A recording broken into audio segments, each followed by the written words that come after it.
गुरु माता की, भगवान भोलेनाथ की, माता कामाख्या की, सभी संतों की, गौ माता की, बोले सच्चे दरबार की, करौली शंकर महादेव की, हर हर महादेव।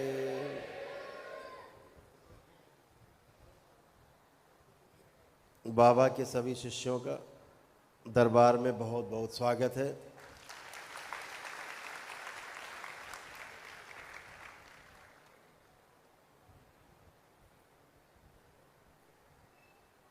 जो पहली बार तंत्र दीक्षा में दीक्षित हुए हैं, जिनका चयन हुआ है,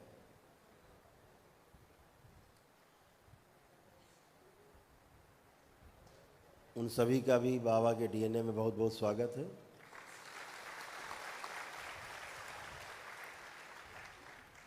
जो पहले से दूसरे लेवल में है, तीसरे लेवल में है, वो पहले से तो है ही, उन सबका तो बार बार स्वागत है।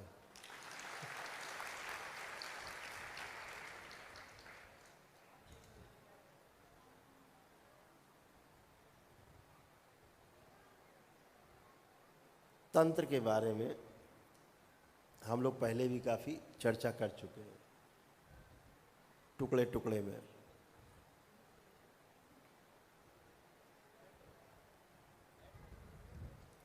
तंत्र को समझने के पहले, व्यवस्था को समझने के पहले ये समझना जरूरी है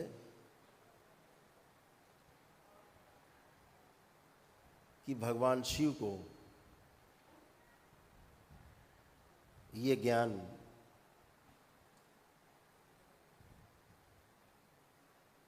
पृथ्वी लोक के लिए क्यों देना पड़ा, मनुष्य जाति के लिए क्यों देना पड़ा।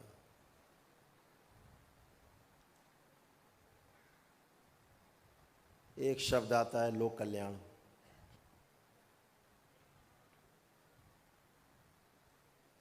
तो एक ऐसा लोक कल्याण है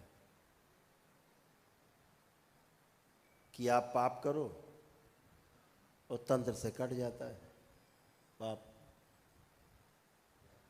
कैसी व्यवस्था है। आप कुछ भी पाप करके आओ, गुरुजी भोग, गुरुजी ने काट दिया भोग, आप बच गए भोगने से, आप सजा से बच गए। ये क्या है।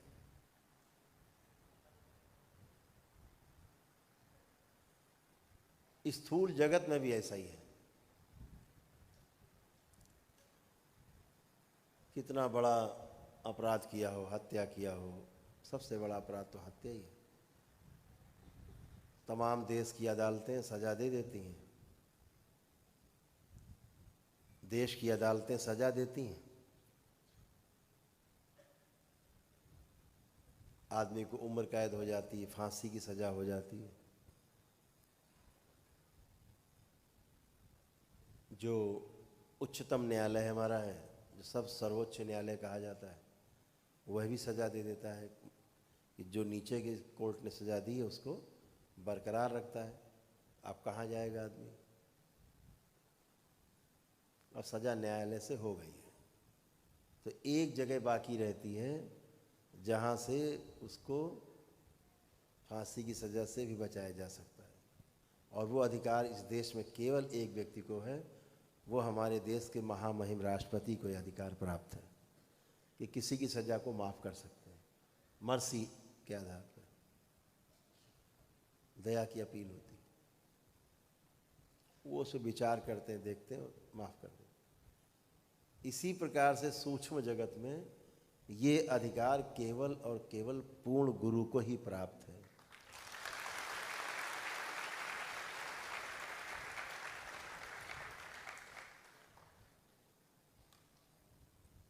पूर्ण गुरु क्या करता है, आप पे दया करके देखता, अरे ये दुलारा हमारा बहुत प्रेम करता है, इसकी बहुत ज़रूरत है देश को, दुनिया को, तो ठीक है, क्षमा करो।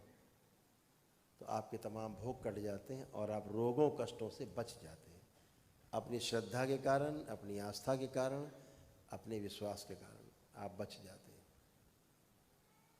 ये एक व्यवस्था है। जैसे स्थूल जगत में व्यवस्था है, ऐसे ही सूक्ष्म जगत में भी व्यवस्था है। इस व्यवस्था को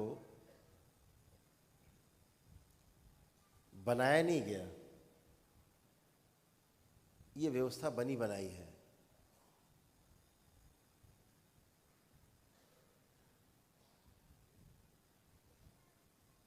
जो व्यवस्था बनाई जाती है वो बिगड़ भी सकती है, लेकिन जो बनी बनाई व्यवस्था है वो बिगड़ती नहीं है, चलती रहती है। जैसे सूरज रोज अपने निश्चित समय से निकलेगा और निश्चित एक समय पर पश्चिम में अस्त हो जाएगा, व्यवस्था है।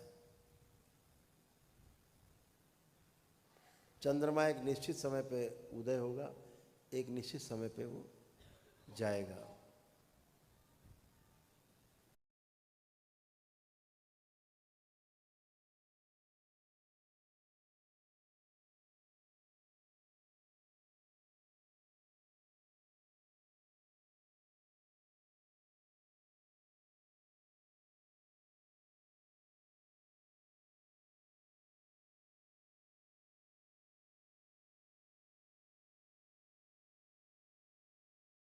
वो एसेंशियल है।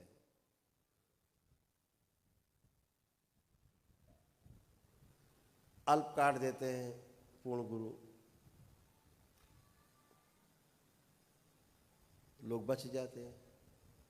तो हर चीज एक निश्चित है, व्यवस्था जो है ईश्वर की निश्चित है। सूरज जितना घूमता है एक जगह स्थिर रहता है, धरती घूमती है चारों ओर उसके, स्वयं भी अपनी धुरी पर घूमती रहती है और सूरज के चारों ओर चक्कर भी लगाती रहती है, निश्चित है। आज से हजारों साल आगे का आप निकाल सकते हैं कि किस दिन सूरज किस समय उगेगा, सुबह उदय होगा, किस समय अस्त होगा। आप गणना करके पीछे का निकाल सकते हैं हजारों साल पहले का कि सूरज उस दिन कितने बजे उगा था, कितने बजे अस्त हुआ था। क्यों निकाल लेंगे? क्योंकि सब निश्चित है, ये बनी बनाई व्यवस्था है। तो जो तंत्र है ये एक व्यवस्था है, वो बनी बनाई व्यवस्था है। उस बनी बनाई व्यवस्था को जब हम समझ लेते हैं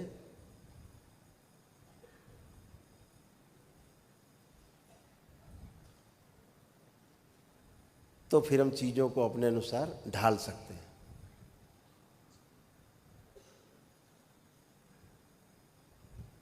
चीज़ों को केवल समझना है, आपका सिर्फ इतना ही काम है, चीज़ों को समझना है एक भाव से जुड़ के। जिस भाव से जुड़ के चीज़ों को समझोगे, वस्तुएं चीज़ें उसी भाव से आपके अंदर आएंगी और वैसा ही प्रभाव देंगी। अगर आपने खराब भाव से कोई चीज़ समझने की कोशिश की तो जो एनर्जी आपके पास आएगी वो खराब हो जाएगी। अच्छे भाव से कोई चीज़ समझने की कोशिश की तो जो एनर्जी आपके पास आएगी वो एनर्जी वही है जो खराब सोच वाले के पास जा रही है, और वही एनर्जी वही है जो अच्छी सोच वाले के पास आ रही है। उसके पास आकर के एनर्जी अच्छा काम करेगी। एनर्जी का कोई दोष नहीं, ऊर्जा का कोई दोष नहीं। जनरेटर से बिजली बन रही है,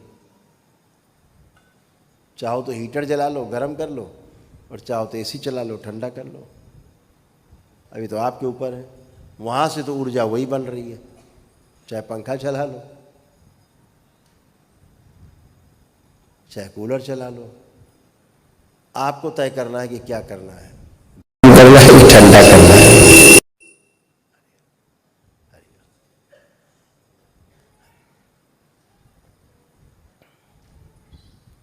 हरि ओम श्री। तो आपको समझना है कि करना क्या है। नियत हमारी जो है जैसी होती है, जैसी नियत होती है, सृष्टि वैसा ही काम करती है। आप बिल्कुल स्वतंत्र हैं। मनुष्य योनि में कर्म स्वतंत्रता है, आपको कर्म करने की छूट है।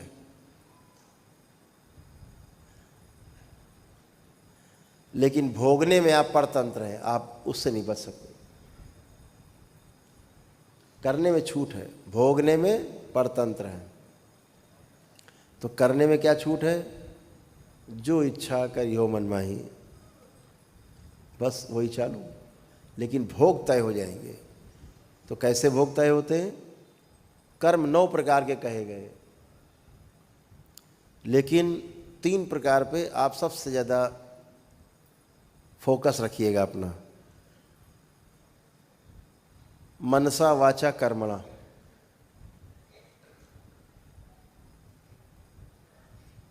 यकृत कारित अनुमोदित, और 3 मिला लो 6 हो गए।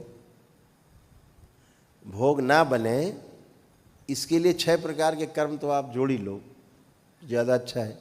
3 कम हो जाएंगे, 6 जोड़ो। मनसा वाचा कर्मणा और कृत कारित अनुमोदित। मनसा मतलब मन में सोच भी लिया कि कल इसको मिल जाए तो इसका ये कर देंगे, भगवान कह रहे ये मर जाए, ऐसा आ गया भाव, आपका भोग तय हो गया। मन में आपने सोचा, केवल आपने सोचा कल इसको तो हम मारेंगे पटक के, कुछ भी हो जाए। भले सवेरे होते होते जब सो के उठो, अरे छोड़ो हटाओ मरने दो, लेकिन आपने जो सोचा है रात में उसका भोग तो तय हो गया, भले आपने उसको नहीं मारपीट की। तो मन में आया उसका भी भोग है। वाचा बोल दिया तो भी भोग, जब मन में सोचा उसका आ गया तो आगे तो बहुत भोग है। कर्मणा कर दिया, हाँ, तो भी भोग है। और कृतकारित अनुमोदित, अनुमोदन कर दिया किसी का, किसी ने कहा उसको जाके तो हम आज मार ही देंगे, तो आपके तो बहुत अच्छा है, मारो सारे बदमाश है, आपने बोल दिया, आपका ही भोग तय हो गया उसके साथ में। या कोई मार के आया किसी को, उसने कहा तो इसको सारे को कूट आए, बहुत लूट लाए इसको, आपने कहा बहुत अच्छा किया, आपका ही भोग साथ में तय हो गया। अनुमोदन कर दिया आपने, है? या किसी से करा दिया, बुला के कि जाओ, हम तो नहीं, हमारा चेहरा आ जाएगा, तुम जाओ ये कर डालो इसको, कर दिया, आपका भोग तय हो गया। यही तंत्र में है। आप अगर किसी का बुरा करते हो तो फिर आपका भोग तय हो गया। माँ किसी को सुधारने के लिए, बच्चे को सुधारने के लिए थप्पड़ मारती है, उसका भोग नहीं बनता, वो सुधारने के लिए प्रयास कर रही है। तब कैसे करती थी यशोदा मैया? बांध देती थी भगवान श्री कृष्ण को, ओखली में बांध देती थी, पेड़ में बांध देती थी, शरारत करते थे वो, उससे भोग थोड़ा ना बन गया, वो तो सुधारने के लिए करती थी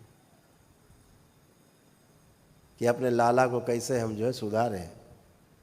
और लाला है कि सुधारने का नाम ही नहीं लेते थे, तो कुटते पीटते रहते थे, अपनी लीला करते रहते थे, तो उससे भोग नहीं बनता। आप किसी को सुधारने के लिए कोई प्रयास कर रहे हैं, कोई टीचर है, हाथ लाल कर देता था बचपन में, तो उससे भोग नहीं बनता है, क्योंकि आपके भलाई के लिए कोई प्रयास कर रहा है। सबसे बड़ी चीज़ है कि नियत, नियत क्या है, ये बड़ी चीज़ है।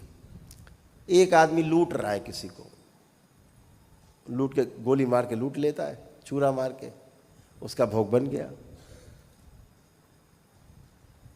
लेकिन वहीं एक आदमी, एक पुलिस वाला या कोई अच्छा आदमी, वो गोली मार के बदमाश को मार देता है, बचा लेता है किसी महिला को, उसको सरकार पुरस्कार देती है। सूक्ष्म जगत में भी उसका भोग नहीं बनता, उसकी नियत है, बचाने की नियत थी। जहाँ बचाने का काम करते हैं उसमें कुछ होता है। सेना हमारी है, फौज हमारी खड़ी है सीमाओं पर, कभी युद्ध हो, बाबा करे कि युद्ध नहीं हो, फिर भी कभी युद्ध होते हैं, पागलों के कारण हो जाते हैं, तो गोली चलाने वाले इधर से सैनिकों को कोई भोग नहीं बनता, किसी को भोग नहीं बनता। अपने देश की रक्षा कर रहे हैं, इसलिए भोग नहीं बनता। भाव नियत है। तो आपकी जो नियत है, नीति है, वो ज़्यादा मैटर करती है। यही तंत्र में है। आप बचाने का काम करते, बचाने में कोई संहार हो रहा है, दिन भर करते रहते हैं बैठे बैठे, रोजे हो जाते लाखों करोड़ों की संख्या में संहार, उसका क्या करेंगे? भोग थोड़े ना, उसका पुण्य है, वो पुण्य है। कोई आदमी मर रहा है, डॉक्टर बचा रहा है, तो पुण्य है ना उसको। नहीं, वो तो अपराधी है, उसको नहीं बचाना चाहिए। डॉक्टर तो डॉक्टर है, वो तो इलाज करेगा। अपराधी हो, चाहे वो जज साहब हो, चाहे अधिकारी हो, चाहे नेता हो, चाहे सामान्य व्यक्ति हो, वो तो धर्म है उसका बचाना। तो ऐसे बचाने वाला बड़ा है, माना गया है, उसका भोग नहीं बनता बचाने में। तो हम सबसे, वो दरबार आपसे अपेक्षा रखता है कि आप उसी वाले कालम में रहें, सोच विचार में। हमें रक्षा करनी है सबकी, हमें अच्छा करना है सबको, और हमें सबको ऐसा ही बनाना जैसे आप बनना चाह रहे हो, ये भाव रखना है। तो भोग बनने के बजाय आपका पुण्य बढ़ता है।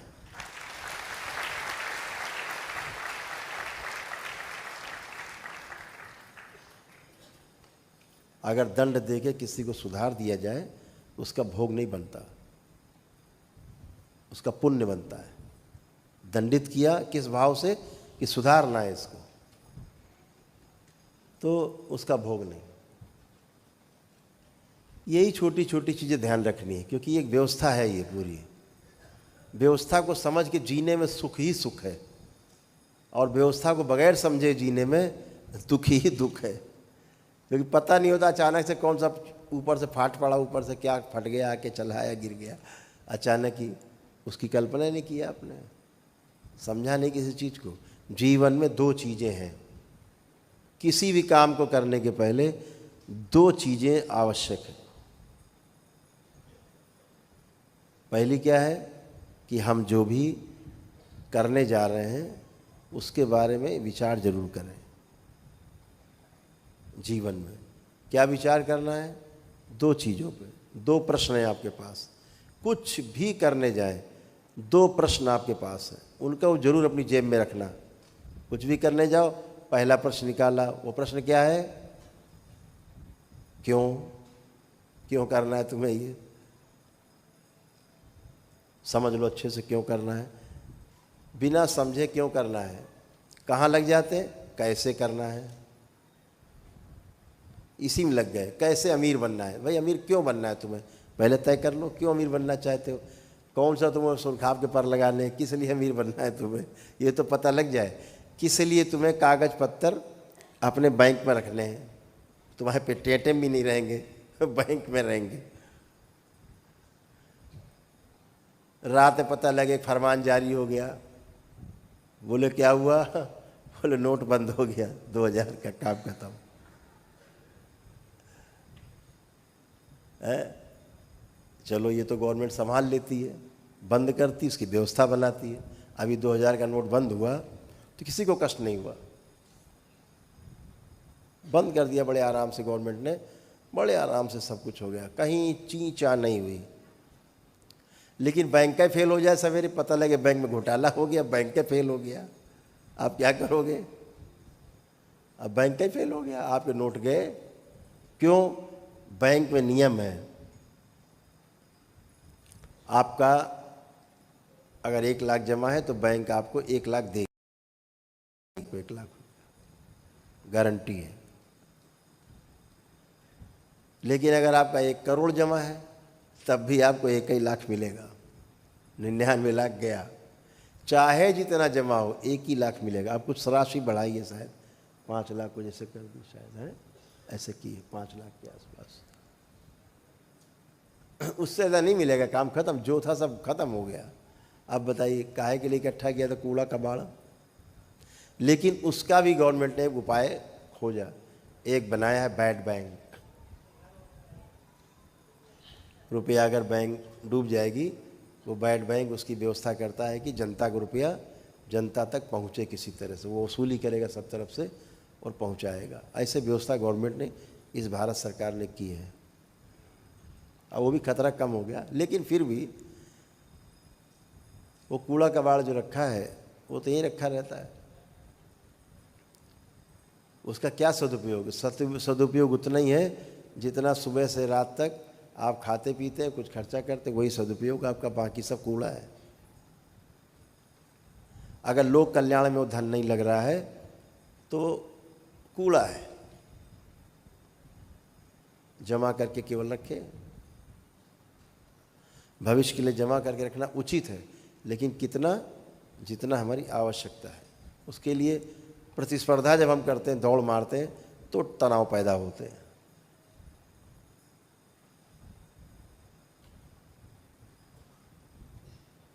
तो हम जब चारों तरफ हाथ पैर मारते हैं तो उसके पहले ये सोच लें कि क्यों करना है।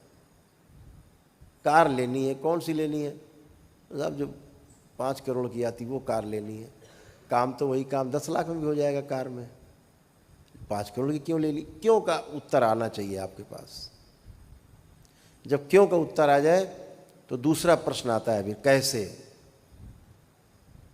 क्यों सवाल हल हो गया, हाँ सब करना है ये, तो फिर आता है सवाल कि कैसे करोगे। फिर कैसे करते हैं, हाउ, तो फिर उसके लिए प्रयास, ऐसे प्लानिंग करते हैं, ऐसे करेंगे, वैसे करेंगे, इसको जोड़ेंगे, उसको घटाएंगे, ऐसे कर लेंगे। हम लोग क्या करते हैं अभी? क्यों पर तो जाते ही नहीं है। पड़ोसी कार ले आया, बस आपकी बत्ती जलने बुझने लगी घर में, लुप लुप जलने लगी। पता लगे पत्नी कह रही, बता तुम आप इतना कमाते हो, क्या करते हो तुम, देखो बगल वाला ले आया है, तुम मोटरसाइकिल पे चल रहे हो भी। अब बस क्यों चाहिए कार, इसका पता नहीं। पति पत्नी है, मोटरसाइकिल क्या हो सकता है, ऑफिस जाना, ऑफिस से आना है। अब बगल वाले को देख के अब हमें भी कैसे लानी है, क्यों में विचार ही नहीं करना, कैसे लानी लग गए, ले आए लोन वोन करके, किसी तरह से बेचारे भर रहे EMI। रोज़ पेट्रोल का खर्चा बढ़ गया, अब एक ब्याज भी बढ़ गया। कार लाए थे, पता लगे 10 लाख की, अगले दिन बेचने जाओ तो 8 लाख की है वो, शोरूम से निकाल लो, घट गई। तो जब बगैर सोचे समझे करते हैं कोई काम तो आगे दुख मिलते हैं। तो पहला प्रश्न है कि क्यों, उसके बाद आता है कैसे करना है। तो जीवन में इन 2 चीज़ों को हमेशा याद रखना है।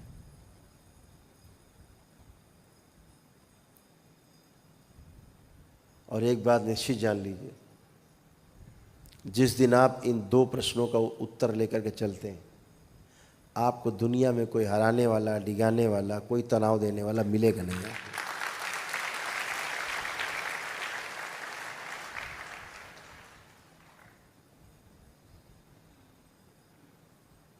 पूरी सृष्टि में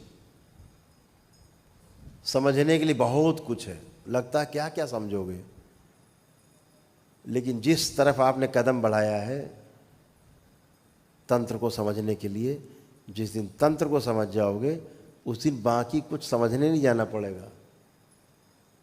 आंख बंद करोगे वो सब समझ में आ जाएगा, जिसकी तरफ ध्यान लगाओगे वही समझ में आ जाएगा, यानी सब समझा हुआ रहेगा। कुछ भी समझने के लिए नहीं जाना है, यहीं बैठे बैठे समझो, सब कुछ देख लो।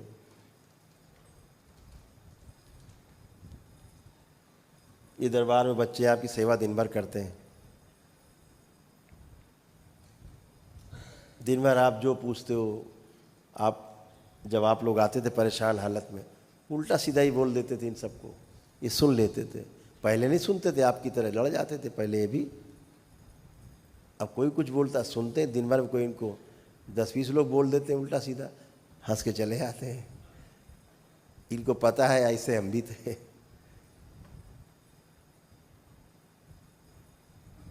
हमसे बताते हैं, कभी दुखी हो जाते हैं, गुरुदेव उसने ऐसा बोला, तो हम दिखाते हैं इनको कि देखो किसने बोला। जो बोला वो तो, जिसको समझ रहे वो तो अंगूठे में बंधा हुआ है, जो बोल रहा है वो गंदगी है, उसका काम ही यही बोलना गंदा गंदा।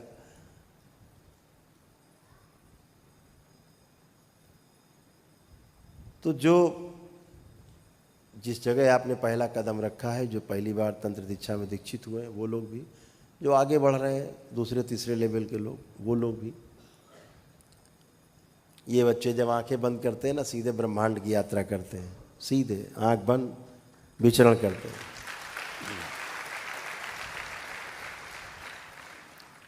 ये इतने भारी हो गए इसलिए आपकी बातों को सुन लेते हैं। लोग आते हैं उल्टा सीधा बोल देते हैं, ये सुन लेते हैं। क्यों? अनुभव है इनके पास, हर चीज़ को समझने की शक्ति भी है, देखने की भी शक्ति है। तो जिस दिन आपको अनुभव होते हैं, सुंदर समय होता है। किताब पढ़ लेने से ज्ञान नहीं होता है, सूचना मिलती है केवल आपको।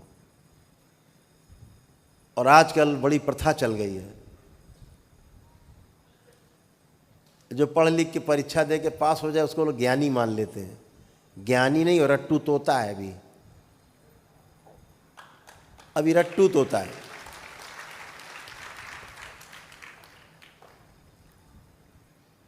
अभी तोता रट्टा मार रहा है। अभी उस तोते को जो रट्टा मार रहा है पिंजरे से निकाल दो, बाहर उड़ेगा तो कौवे मार के खा जाएंगे। उसको बचने का उपाय नहीं पता, अनुभव नहीं है। पिंजरे के अंदर टू टू टू टू टू टू टू टू करता रहेगा। जो बोलोगे वो अपनी आवाज़ें बोलेगा। खूब सिखाओ। रट्टा मार होना और अनुभव होना, सूचना एकत्रित करना मस्तिष्क में और अनुभव बने रहना आपकी आत्मा में, दोनों में फर्क। एक विषय है बुद्धि का, चित्त का, और दूसरा विषय जो है ज्ञान का, वो आत्मा का विषय है। दोनों विषय अलग अलग हैं। जो सूचना का विषय है, इन्फॉर्मेशन जो है, वो आपकी बुद्धि और चित्त में रहती है।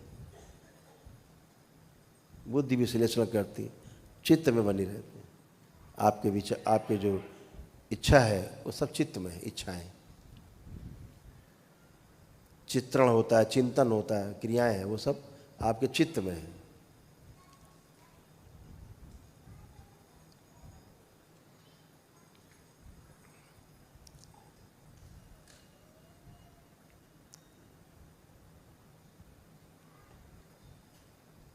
तो वो इन्फॉर्मेशन की जगह है, स्मृति बन गई, इन्फॉर्मेशन है। और जो अनुभव है वो अलग ही विषय है, वो आत्मा का विषय है। अनुभव हमेशा जहाँ होगा आत्मा में होगा, प्रमाणित हो जाएगा। लेकिन जो सूचना है वो सिर्फ सूचना है। आपके पास बहुत सूचना है कि दाल कैसे बनेगी, सब्जी कैसे बनेगी, लेकिन आप देखो रोज़ बनाओ एक ही सब्जी का, उस सब्जी का स्वाद बदल जाएगा रोज़ कुछ ना कुछ। जबकि सूचना आपके पास है, कितना नमक डालें, कितना मसाला डालें, कितना पानी डालें, कितनी सब्जी डालें, लेकिन रोज़ कुछ ना कुछ उसका स्वाद बदल जाता है। क्यों? सूचना का विषय है, सूचना है। चुटकी से डाल दिया, अंदाजा चलता है। आप नमकीन वगैरह खाओ बाहर की, देखो एक ही टेस्ट मिलेगा आपको, बदलेगा नहीं। क्यों नहीं बदलता? उसके बाद सूचना अलग है, उस सूचना का इस्तेमाल करता है।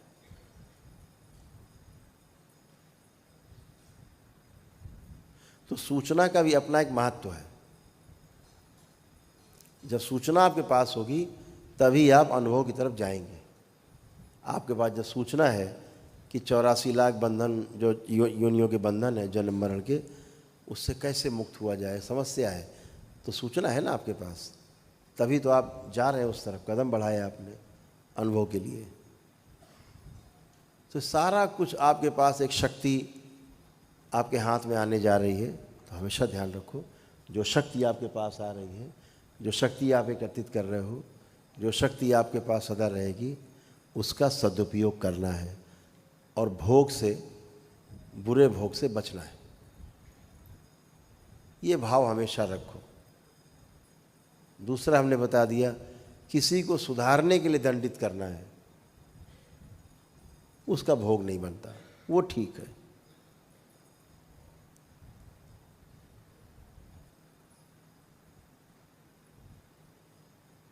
तो इस बात को हमेशा गांठ बांध के रखना है कि हमें जो भी करना है शुभ करना है। सभी लोगों में अपने बच्चों को देखना, अपने परिवार को ही देखना है कि मेरा ही परिवार जैसा है, मेरा ही परिवार है। आप हमेशा ध्यान रखो इस पूरे सृष्टि में, अगर आज कहीं इस पूरी सृष्टि में एक तारा टूटे कहीं से, उसका पूरी सृष्टि पर फर्क पड़ता है, पूरे ब्रह्मांड में एक हलचल होती है। एक ज्वालामुखी कहीं फटता है, उसका असर पूरी दुनिया में होता है। एक एटम बम कहीं फट जाए, उसका असर पूरी दुनिया पर है। ऐसे नहीं कि हिंदुस्तान में अपने फोड़ लिया तो कोई बात नहीं, हिंदुस्तान में फोड़ा है, ऐसा नहीं है, पूरी दुनिया पे असर है। आप पहाड़ काट देते हो, उसका असर पूरी दुनिया पे। एक पेड़ काट देते हो, एक पेड़ काटने का भी असर पूरी धरती पर है। जो सबसे बड़ी जड़ चीज़ है वो वृक्ष है।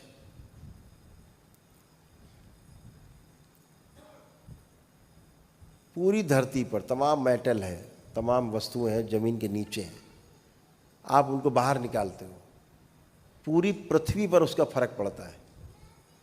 लेकिन हम माने बैठे कि हम तो यहाँ पे खोद रहे हैं, इधर का उधर करे दे रहे हैं, किसी से क्या फर्क पड़ता है? सब पर पड़ता है। धरती पर अगर 750 करोड़ मनुष्य है, ये 750 के 750 करोड़ मनुष्य पर उसका प्रभाव पड़ता है, पूरे जीव जगत पर उसका प्रभाव पड़ता है, पूरे वनस्पति जगत पर प्रभाव पड़ता है, और पूरे पदार्थ जगत पर भी उसका प्रभाव पड़ता है।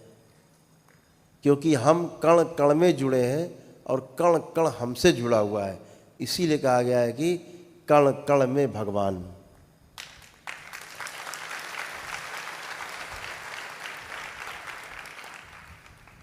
हम व्यक्तिगत जोड़ के देखते हैं, व्यक्तिगत नहीं, सब में जोड़ के देखना है।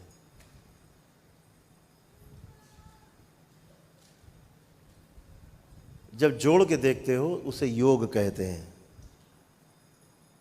जब तोड़ के देखते हो तो उसे आधुनिक विज्ञान कहते हैं।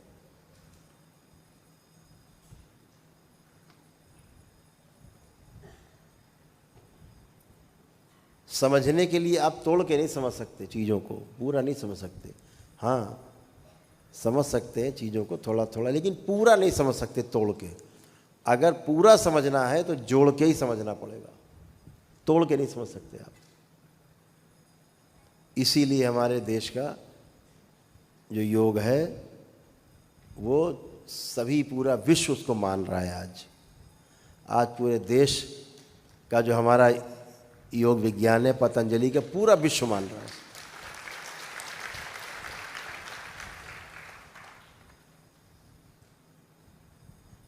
स्वामी रामदेव जी ने जो भी कोई काम किए अच्छे बुरे, मुझे नहीं पता, एक काम तो कर ही दिया इस शख्स ने कि कम से कम इस चीज़ में जागृति फैला दी लोगों में कि योग भी कुछ है। और हमारे देश की विडंबना है, योग को तब तक नहीं माना इस देश ने जब तक योग बाहर से घूमता हुआ विदेशों से योगा नहीं बन गया। योगा बन के आया, आहा योगा, दौड़ पड़े पीछे, योगा आ गया। जब तक योग है नहीं समझ में आया। ऐसे ही तंत्र है, नहीं समझ में आता है इनके। जिस दिन तंत्रा बन के आएगा बाहर से, तंत्रा,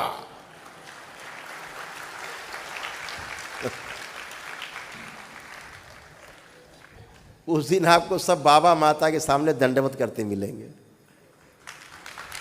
ये सब आपके सामने दंडवत होंगे और उसी ओर जा रहे हैं।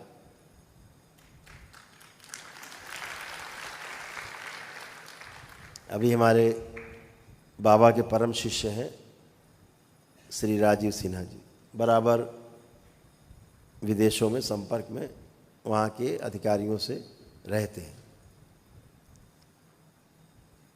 वार्ता के दौरान उनसे, अभी मुझे यूनाइटेड नेशन की एक कमेटी है, संयुक्त राष्ट्र सभा, उसकी कमेटी ECPD यूनाइटेड नेशन की, तो अभी हमको बेलग्रेड से निमंत्रण आया है सर्बिया से।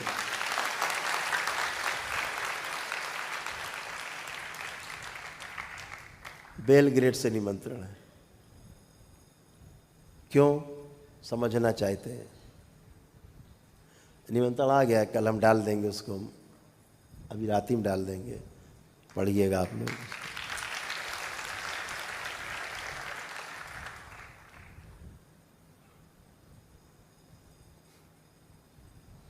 मेरा फ़ोन हो तो मंगा दो, तो इसी में दिखा देता। तो निमंत्रण कहाँ से आया? यूनाइटेड नेशन से, ईसीपीडी से, संयुक्त राष्ट्र सभा की जो कमेटी है। विश्व के बड़े बड़े लोग, धुरंधर लोग जिसमें, उनसे बड़ा कोई माने नहीं गया। मान्यता है कि सबसे बड़े हैं।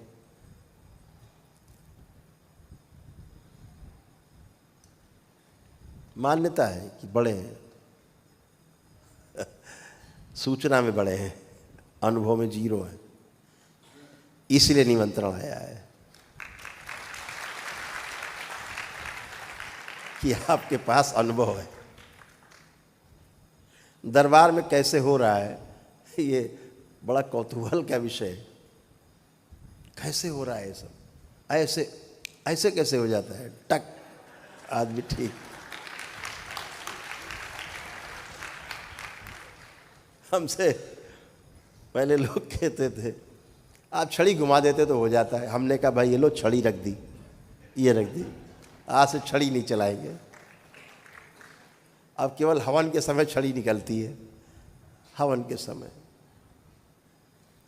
अब बहुत लोग ये परेशान है कि दंड लेके क्यों चलने लगे।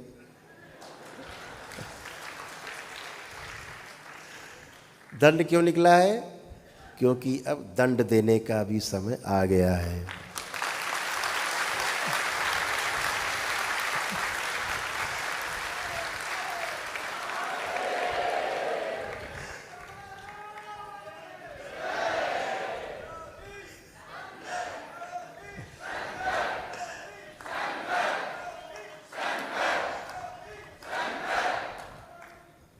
ये जो बाबा का दंड है बड़ा खतरनाक है। तो दंड देके सुधारने का भोग नहीं बनता, इसलिए दंड निकला है।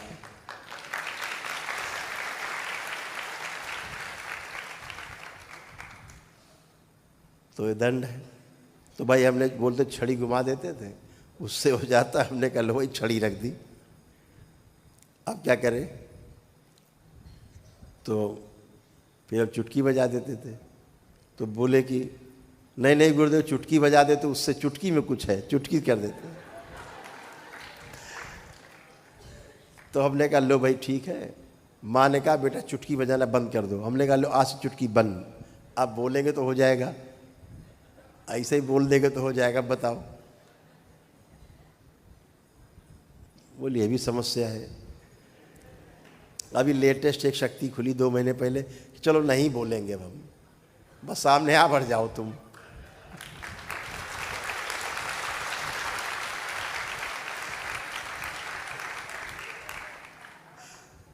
लोग बोले ये भी गड़बड़ है, आपके सामने आ जाते फिर तो हो जाता, आपके सामने आते बहुत गड़बड़ा जाता है। तो भी और एक शक्ति खुल गई दरबार की, चलो नहीं आते सामने, तुम आश्रम ही आ जाओ।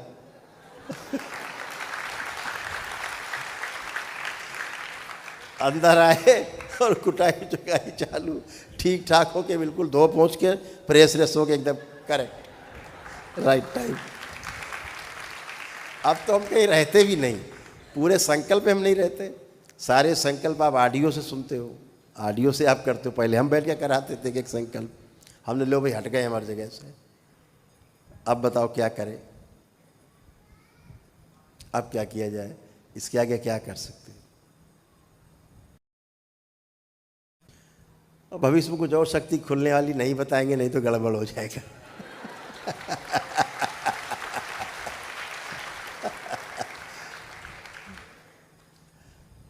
अभी तो जो पहले वाली घोषणा है उस पे अमल होना है। क्या घोषणा है? अभी 2024 आने वाला है, 3 महीने बाद, आज से ठीक 3 महीने बाद। आज 30 तारीख हो गई, महीने का आखिरी दिन है सितंबर का। तो अक्टूबर, नवंबर, दिसंबर 3 महीने बचे इधर, और 2024 के महीने बचे 12। कुल कितने महीने बचे? 15 महीने। इस 15 महीने के बाद बाबा का जन्मदिन पड़ेगा जनवरी में 2025 में। शुरुआती होगा 2025 और बाबा का जन्मदिन। जैसे बाबा का जन्मदिन होगा उसी दिन ये शक्ति खुल जाएगी कि दरबार में आओ, यहाँ के कुछ छोटे मोटे वैदिक नियम होंगे, अपना खुद ही करो, सुबह आओ, शाम तक अपना सब ठीक ठाक होके अपने घर चले गए।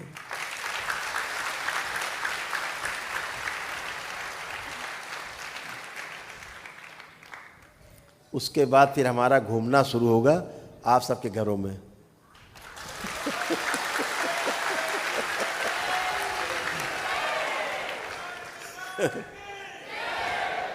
क्योंकि तब तक हम फुर्सत में हो जाएंगे खूब। अभी बैठना पड़ता, जिम्मेदारी है, बाबा ने बिठा रखा है, ये बैठो तो बैठे हैं। तो अभी हम कहीं भी रहते हैं तब भी चल रहा है दरबार। वो भी शक्ति खोल दी दरबार ने, बाबा माँ ने। माँ हमेशा कहती थी नहीं बैठना है दरबार में, शांति से बैठो, सब हो जाएगा, ऐसे ही होगा। मुझे लगता तो लोग आते मिलना है, नहीं कुछ नहीं होना, सब ठीक हो जाएगा, अपने आप अच्छे हो।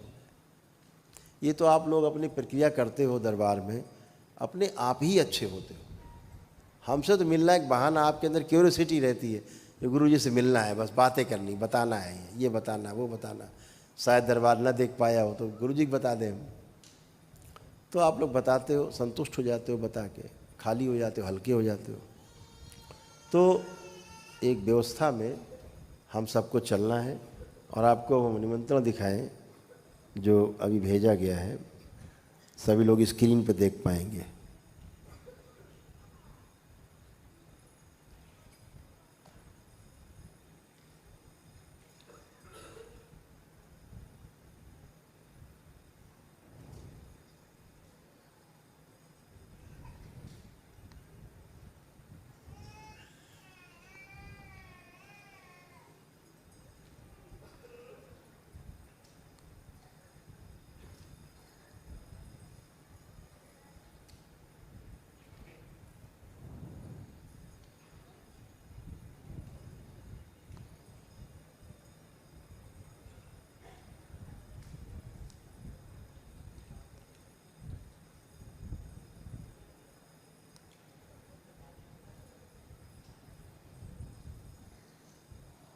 देखिए लेटर आया है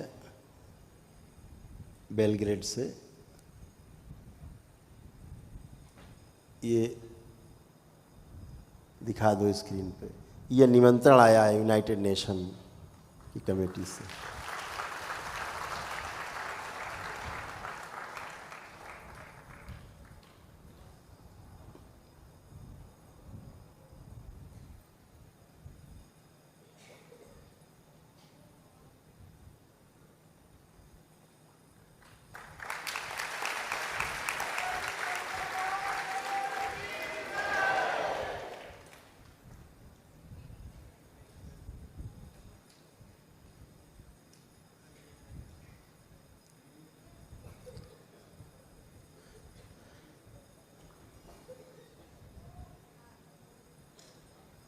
बहुत कम निमंत्रण आते हैं ऐसे लोगों के पास।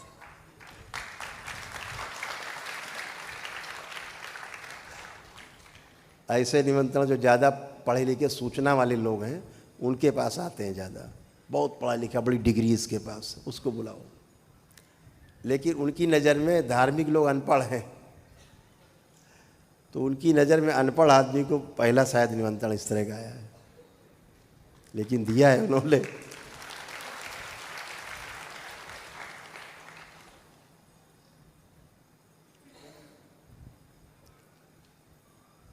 और दरबार ने क्या किया पता है आपको? इनका निमंत्रण दरबार ने बहुत ही प्रेम से अस्वीकार कर दिया है।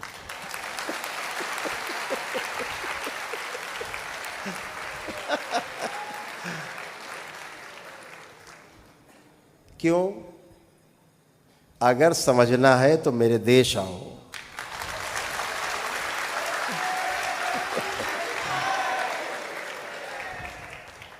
अगर समझना है तो करौली शंकर महादेव के दरबार में आओ।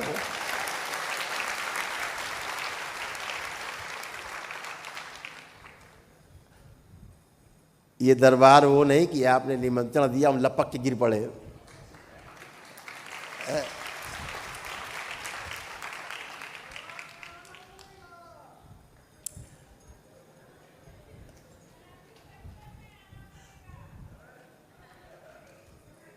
तो दरबार ने इसको बहुत ही प्रेम से आभार व्यक्त करते हुए कि आपने हमें इस योग्य समझा, बुलाया, लेकिन हमारे पास समय की कमी है।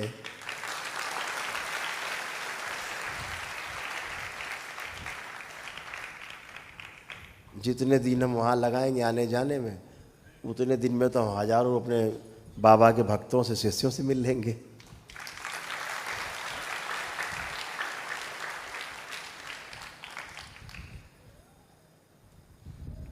हाँ, अगर कोई दरबार से जुड़े भक्त हैं, विदेशी भक्त हो चाहे विदेशी हो, अंग्रेज भाई हो, वो लोग कोई सम्मेलन करें विदेश में, तो हम सबका जाना बनता है।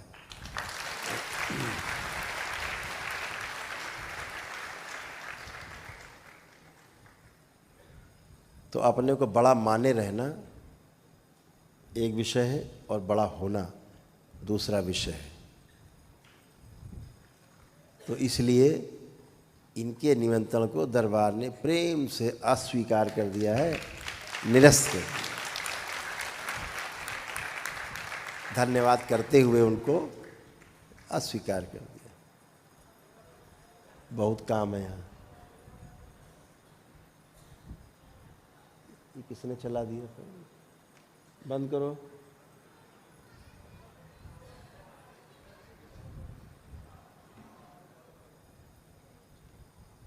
तो चलिए, तो बातें तो बहुत होती रहेंगी, आपसे खूब बातें होंगी। अभी तो ये निमंत्रण तो बहुत आते रहते हैं, इससे सम्मान करते हैं उन सबका जो आमंत्रित करते हैं, बहुत सम्मान करते हैं।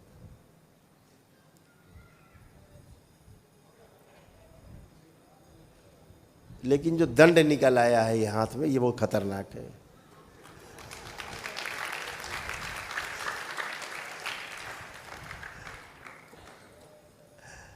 अच्छा है, जिनको प्रथम चरण की दीक्षा मिली है उनके मंत्र का जप की संख्या 2.5 लाख है।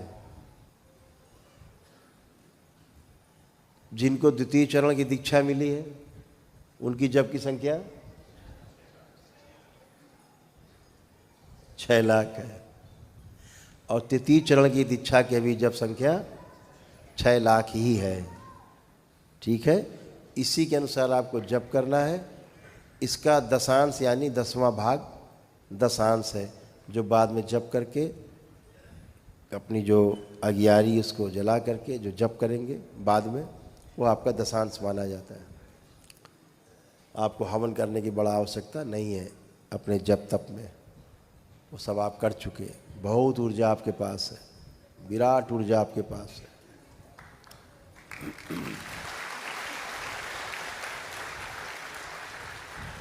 तो बाबा का भजन लग सकता है, बाबा का नाम सुमरन लग सकता है।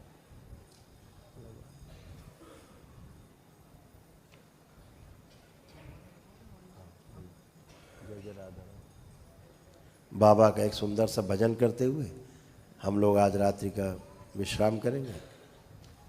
बाबा का भजन कर लें 5 मिनट, नाम सुमिरन कर लें, इसके पश्चात यहाँ से हम लोग विश्राम की ओर जाएंगे। आप सभी लोग, आप शुद्धि है एकदम, आप अच्छे हैं, सब एकदम आनंद में बैठ जाएं, आनंद लें, बैठ जाएं। प्रार्थना बहुत सब करने लगेंगे, बैठ जाओ, बैठ जाओ, नहीं तो प्रार्थना चालू हो जाएगी, बंदे नहीं होगी।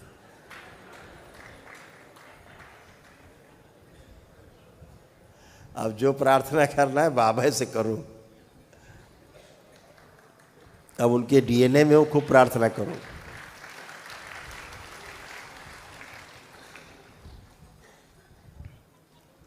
हम तो दिखाने वाले हैं, दिखने वाले बत्ती कराए बैठे हैं, हमसे क्या करोगे? अब 19 करो, सब सीधे सुनेंगे आपके। सीधे सुनेंगे बाबा, आप बोलोगे सुनते हैं। अब आप डीएनए में हो तो ध्यान रखना, डायरेक्ट बाबा के डीएनए में हैं। और वो कार्यक्रम आपको याद है ही, आपके द्वारा सबको संदेश दे रहे हैं पूरे विश्व में। 28 तारीख यानी 28 अक्टूबर, 29 अक्टूबर और 30 अक्टूबर 3 दिवसीय सम्मेलन। बाबा के जो तंत्र दीक्षित भक्त हैं, मंत्र दीक्षित हैं, तंत्र दीक्षित हैं, जो बाबा के शिष्य हैं, उनका सम्मेलन हरिद्वार आश्रम में है। 3 दिवसीय वहीं आराम से आनंद करेंगे, मस्ती करेंगे। 3 दिन का सम्मेलन है, 28, 29 और 30 अक्टूबर को। और वहीं पर तंत्र दीक्षा का जो चौथा लेवल है, चौथा चरण है, उसकी दीक्षा भी मिलेगी, जो तीसरा चरण का दशांश पूरा करके आएंगे। और वहीं पर जो लोग दीक्षा लेना चाहेंगे, जैसे दरबार में पूर्णिमा मनाई जाती है, वो पूर्णिमा वहाँ मनाई जाएगी। क्योंकि 28 अक्टूबर की वहाँ पे पूर्णिमा है, अगली पूर्णिमा 28 अक्टूबर को है, तो पूर्णिमा 28 अक्टूबर को वहाँ मनाई जाएगी। मंत्र दीक्षा, तंत्र दीक्षा, जैसे लेवल 1, लेवल 2, लेवल 3, लेवल 4 सबकी दीक्षा वहाँ होगी। और 3 दिन केवल वहाँ सम्मेलन होगा। आपस में एक दूसरे के बातें सुनेंगे, अनुभव सुनेंगे, शेयर करेंगे, आनंद करेंगे एक साथ सब लोग।